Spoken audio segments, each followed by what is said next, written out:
नमस्कार बच्चों। अपन जो वैदिक गणित प्रश्नावली अपनी चल रही थी कक्षा 10 की, उसमें अपन अब आगे की ओर बढ़ते हैं, जिसमें सूत्र प्रावर्ती विधि द्वारा भाग ज्ञात करते हैं। ठीक है, अपन ने इससे पहले ध्वजांक विधि से भाग अपन ने ज्ञात करके सीख लिया था। ठीक है, तो पहला क्वेश्चन है अपना, क्वेश्चन नंबर 16 जो है वो 1154 में 103 का अपन को भाग लगाना है। ठीक है, तो सबसे पहले बच्चों जिसका अपन भाग लगाते हैं उसको अपन बोलते हैं भाजक, और जिसमें भाग लगाते हैं उसको बोलते हैं भाज्य।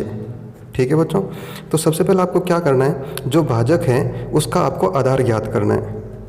तो आधार मैंने आपको पहले बताया था कि किसी भी संख्या का जो आधार है वो 10 की घात में होता है। यदि 10 की घात 0 हो तो वो 1 हो सकता है, 10 की घात 1 हो तो वो 10 हो सकता है। इस प्रकार 1, 10, 100, 1000, 10,000 इस तरह से बढ़ता रहता है। तो 103 किसके नज़दीक है?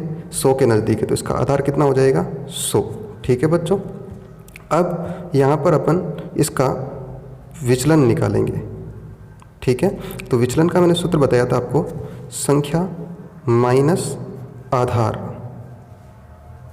ठीक है बच्चों, तो संख्या कितनी है अपनी? 103 माइनस आधार कितना आपका? 100। ठीक है, तो कितना बचेगा यहाँ पर? 3 बचेगा। जबकि अपन को लिखना क्या होता है? 03, क्योंकि दो डिजिट है ना यहाँ पर, इसलिए अपन इसको क्या लिखेंगे? 03। ठीक है, अब भाग के लिए मैंने आपको बताया था कि कोई सा भी भाग हो उसमें अपन को कितनी लाइनें खींचनी है? 3 लाइनें खींचनी है। ठीक है बच्चों, 1, 2 और ये आपकी तीसरी। ठीक है, अच्छा, इस जो ये विधि है इसका नाम क्या है आपका? प्रावर्ती विधि। तो प्रावर्ती अंक अपन को ज्ञात करना पड़ेगा। ठीक है, तो प्रावर्ती अंक क्या होता है? जो अपना जो विचलन आता है उस विचलन के जो अंक है उनका चिन्ह बदलना होता है। तो 0 और 3 दोनों प्लस के हैं, इन दोनों को किस में बदलना पड़ेगा? माइनस में बदलना पड़ेगा। तो 0 तो न तो प्लस का होता है ना माइनस का होता है, इसका तो जो चिन्ह रहेगा वही रहेगा। और 3 किसका हो जाएगा? आपका माइनस का। तो इसके ऊपर अपन ने बार लगा देते हैं। ठीक है बच्चों, अब देखो जो भाजक है, सबसे पहले अपन यहाँ पर भाजक लिखते हैं और वो आपका 103। ठीक है, यहाँ पर अपन लिख देते हैं इसका विचलन। तो विचलन है आपका 03। ठीक है, और प्रावर्ती अंक क्या हो जाएगा आपका? 03 बार। ठीक है बच्चों, अब जो भाजक का आधार है उसके अनुसार अपन इसमें इनको डिजिट को रखेंगे। ठीक है, तो भाजक का आधार कितना है? 100 है। 100 में 2 0 है, तो इसके अंतिम 2 अंकों को बाहर रखने हैं। ठीक है, और बाकी जितने भी शेष रहते हैं उनको अपन को अंदर रखने हैं। ठीक है बच्चों, सबसे पहले जो ये डिजिट है इसको अपन यहाँ पर लिख देते हैं। ठीक है, यहाँ पर अपन लिखते हैं संकेत। ठीक है, पहला संकेत क्या हो जाएगा? सबसे पहले अपन इस डिजिट को अपन ने यहाँ लिख दिया, फिर इसको प्रावर्ती अंक से गुणा करना होता है। 1 गुणा 03 बार। ठीक है बच्चों, तो ये हो जाएगा आपका 03 बार। ठीक है, तो इसको अपन इस डिजिट को अपन ने यहाँ पर लिख दिया, इसको यहाँ से स्टार्ट करना है 03 बार। ठीक है बच्चों, 1 और 0 कितना हुआ? 1। दूसरा आपका संकेत हो जाएगा 1 गुणा 03 बार। 1 को भी इससे गुणा करना होता है। ठीक है, 03 बार। अच्छा, पिछली बार अपन ने यहाँ से स्टार्ट किया था, इस बार अपन यहाँ से स्टार्ट करेंगे। ठीक है, तो यहाँ के पूरे अंक पूरे हो गए। तो अब देखो ये 3 माइनस का है, 4 में से 3 गए तो कितना बचा? 1। 5 में से 3 गए तो 2, 2 में से 0 गए तो कितना बचा? 2। तो ये आपका हो गया भागफल और ये हो गया आपका शेषफल। ठीक है, ये क्वेश्चन नंबर 16 आपका हो गया। ठीक है, नेक्स्ट क्वेश्चन अपना 17वां क्वेश्चन जो है वो 1358 में अपन को 113 का भाग लगाना है। ठीक है, तो इसमें अपना भाजक कितना है? 113। ठीक है, और इसका आधार कितना हो जाएगा? 113 किसके नज़दीक है आपका? वो 100 के नज़दीक है। ठीक है, तो उसके बाद में अपन विचलन निकाल लेते हैं। ठीक है, तो विचलन क्या होता है? संख्या माइनस आधार। संख्या माइनस आधार। संख्या कितनी है? 113 माइनस आधार कितना है? 100। तो कितना शेष रह जाएगा? 13 शेष रह जाएगा। ठीक है बच्चों, अब इस भाग को भी करने के लिए अपन को कितनी लाइनें खींचनी पड़ेगी? 3 लाइनें खींचनी पड़ेगी। ठीक है, सबसे पहले अपन भाजक लिखते हैं। भाजक कितना? 113। ठीक है, और विचलन कितना है? विचलन आ गया अपना 13। ठीक है, अब अपन को प्रावर्ती अंक ज्ञात करना है। तो अभी मैंने आपको बताया जो विचलन है उसके अंकों का जो चिन्ह है उसको बदलना है। तो 1 भी आपका किसका हो जाएगा, माइनस का, और 3 भी किसका हो जाएगा, माइनस का। अच्छा, यदि ये दोनों माइनस के होते तो अपन इनको किस में बदल लेते, प्लस में बदल लेते। ठीक है बच्चों, अब इसके प्रावर्ती अंक अपन यहाँ पर लिख देते हैं। वो हो गया 1 माइनस का और 3 माइनस का। ठीक है बच्चों, अब अपन को संख्या जो लिखनी मैंने आपको अभी बताया था कि आधार में कितने जीरो है, 2 जीरो है। ठीक है, तो इसके अंतिम 2 अंकों को बाहर रख दो, सॉरी 5 और ये 8 है। ठीक है, और बाकी वाले अंकों को यहाँ रख देते हैं। ठीक है, 1 को यहाँ लिख दिया। ठीक है, और यहाँ पर क्या लिखेंगे, संकेत। ठीक है, पहला संकेत क्या हो जाएगा, 1 को अपन को इससे गुणा करना है, तो कितना हो जाएगा, -13। ठीक है, तो यहाँ से स्टार्ट करेंगे अपन, 1 और ये 3, 3 में से 1 गया बच्चों, 2 बचा, फिर 2 को इससे मल्टीप्लाई करना है, 2 गुणा 13, तो ये कितना हो जाएगा आपका, माइनस का 2 और माइनस का ही 6। ठीक है बच्चों, इसको अपन इस बार यहाँ से स्टार्ट करेंगे, तो 8, अच्छा ये यहाँ पर पूरा हो गया, 8 में से 6 गए, 2 बचे, 5 में से 3 गए बच्चों, 2 बचे, और 2 में से 2 गए तो 0 बचा। तो ये आपका हो गया भागफल और ये आपका हो गया शेषफल। ठीक है बच्चों, अगला क्वेश्चन अपन 18वें की चर्चा करते हैं, और वो क्वेश्चन आपका 1432 भाजक 88। ठीक है बच्चों, सबसे पहले भाजक मैंने आपको बता ही दिया, भाजक क्या आपका 88 है।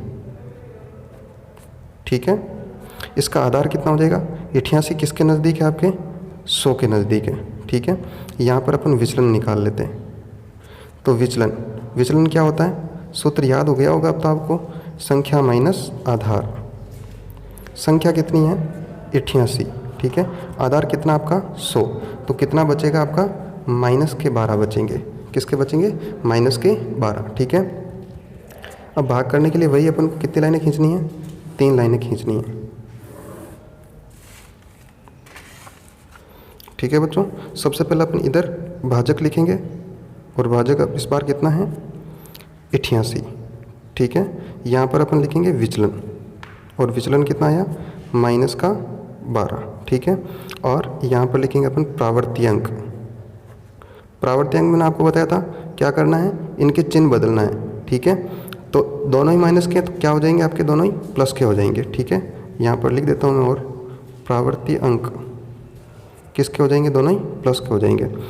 आधार के अनुसार अपन यहाँ पर अंक रखेंगे, आधार में 2 जीरो हैं, तो इनके अंतिम 2 अंकों को बाहर रख दो और शेष अंकों को अंदर रखना है। ठीक है, 1 को यहाँ लिख देते हैं, फिर संकेत में अपन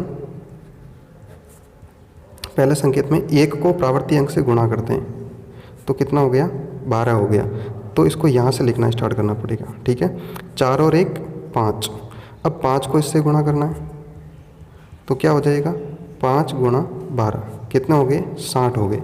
तो पिछली बार मैंने यहाँ से लिखना स्टार्ट किया था, इस बार यहाँ से लिखना स्टार्ट करेंगे। ठीक है, तो ये पूरे हो गए, 2 और 0 2, 3 और 2 5, 5 और 6 11। ठीक है बच्चों, अब देखो मैंने आपको ये पहले भी बताया था, जब सूत्र निकलन विधि बताई थी उस समय कहा कि यदि भाजक जो है उससे यदि बड़ा शेषफल आ रहा है तो अपन क्या करेंगे, भाजक का सीधा इसमें भाग लगाएंगे। माने 88 ऐसे लिखा अपन ने अलग से रफ में, और इस तरह से भाग लगाएंगे। 88 का भाग इसमें कितनी बार जाएगा, 1 बार जाएगा, 88 एकम 88, और इस तरह से घटा लो, तो कितना शेषफल बच गया आपका, 24।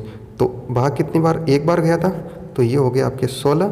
ठीक है, और यहाँ से 88 घटाएंगे अपन, तो 24 शेषफल, तो ये आपका हो गया भागफल, और ये हो गया आपका शेषफल।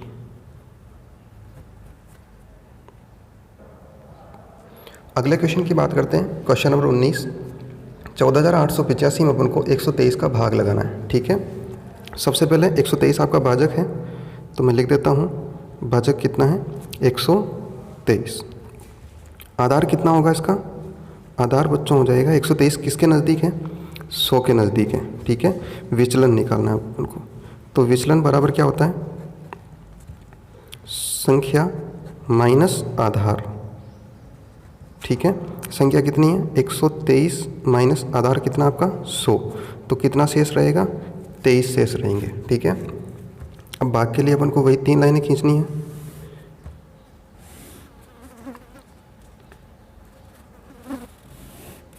सबसे पहले अपन लिखते हैं यहाँ पर भाजक, और वो कितना 123, ठीक है।